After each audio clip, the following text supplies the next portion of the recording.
Esto, estos folios tienen aproximadamente 100 años y son los poemas que escribió y pasó en limpio en su momento un poeta al que no conocí yo, pero con el que estoy profundamente unido. Es el poeta Juan Lara, que vivió a comienzos del siglo pasado, del siglo XX, aquí en Bogotá y en una población cercana en las afueras hacia el occidente de Bogotá. Vivió poco, padeció la persecución política, el destierro, y era el padre de mi padre, era mi abuelo, Juan Lara, como también se llamó mi papá y como me llamo yo. En el año 78, cuando publiqué mi primer libro, hace ya 44 años, le dediqué un poema sencillo, un poema que podía escribir quizás un entusiasta, poeta de 17 años en ese momento. Y decía: el viejo, viejo poeta que empezó ferviente el siglo, redactando crónicas, denunciando. El hombre claro, terrible y sentimental amigo, el cantor encendido, siempre luchando. Al final con las sombras, sellando las letras de sus labios, solo dejó de sí, como póstumo aliento, unas líneas para leer en su epitafio. Ese epitafio, que está aquí en Bogotá, en el cementerio central, se llama Grandeza Humana.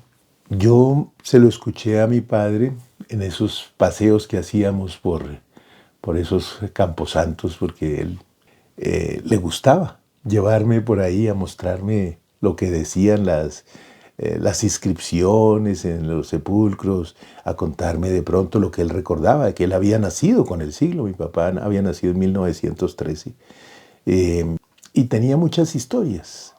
Y el epitafio decía en su parte final, después de hacer una interrogación larga, un poco retórica, a la manera como se construía en aquellos años iniciales del siglo pasado, un recuento de los nombres, que fue de Cicerón, de Pitágoras, ta, ta, ta.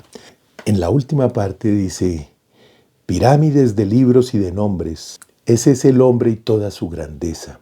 No, corta ahí, nena. ¿Qué fue de los hombres y las mujeres que el genio iluminó? Pirámides de libros y de nombres, de su grandeza fue lo que quedó.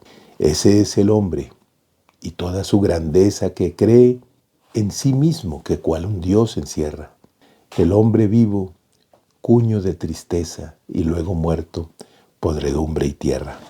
En el año 1996, mi padre me envió esta carta.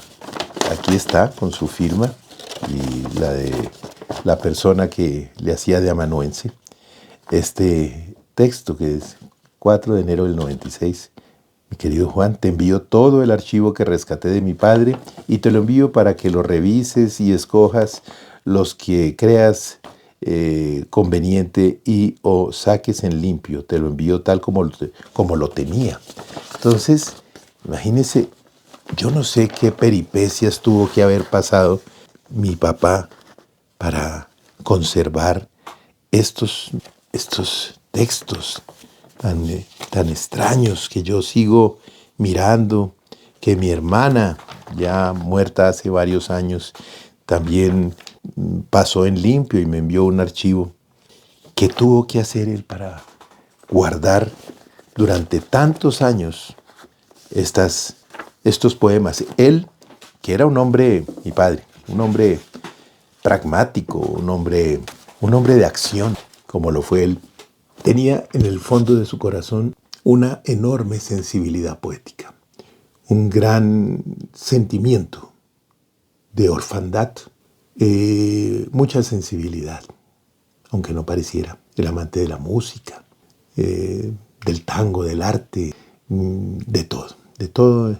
Fue una persona que en sus 94 años que vivió, que fue también longevo, en cambio mi abuelo murió de 35, no hizo sino cultivar la amistad, ser un excelente amigo y un hombre muy agradable, además de un humor extraordinario. Pues quería compartir esta historia de estas líneas que ya sobrepasan el siglo y que están en esos papeles tan avejentados, tan amarillentos, y que quizás, como hace unos días que hablaba de qué será del destino de mis libros, quizás además no solo sobrevivieron a mi abuelo y a mi padre, sino que también me sobrevivirán a mí y pasarán, junto con todo lo demás, a la única persona que tengo en este mundo, que es mi hija.